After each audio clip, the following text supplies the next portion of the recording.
এই সাহাবী বললেন যে আমার কাছে সবচেয়ে অবাক লাগে যে আল্লাহ তাআলা প্রথম মানুষ হিসেবে আদম আলাইহিস সালামকে বানালেন আর ওনাকে উপাধি দিলেন সফিউল্লাহ। আদম আলাইহিস সালামের উপাধি কি ছিল? আল্লাহর হাবিব সাল্লাল্লাহু আলাইহি ওয়াসাল্লাম দূরে দাঁড়িয়ে শুনছেন সাহাবাদের কনভারসেশন।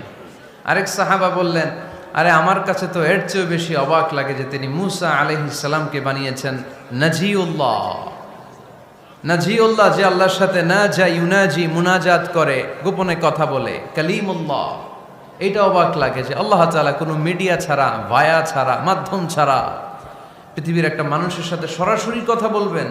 আমার কাছে তো উনার মর্যাদাটা সবচেয়ে বড় মর্যাদা মনে হয়, উনি নাজিউল্লাহ।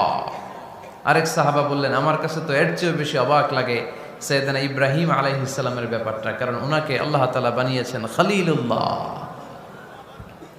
তাহলে একজনকে পাওয়া গেল সফিউল্লাহ, আরেক নবীকে পাওয়া গেল কালিমুল্লাহ বা নাজিউল্লাহ, আরেক নবীকে পাওয়া গেল খলিলুল্লাহ। এই কনভারসেশন যখন আল্লাহর হাবিব সাল্লাল্লাহু আলাইহি ওয়াসাল্লাম শুনলেন, আল্লাহর হাবিব সাল্লাল্লাহু আলাইহি ওয়াসাল্লাম মসজিদে নববীতে প্রবেশ করে সাহাবাদেরকে বললেন, তোমরা যা বলেছো আমি সব শুনেছি, তোমরা যা বলেছো সব সত্যই বলেছো, ঠিকই বলেছো।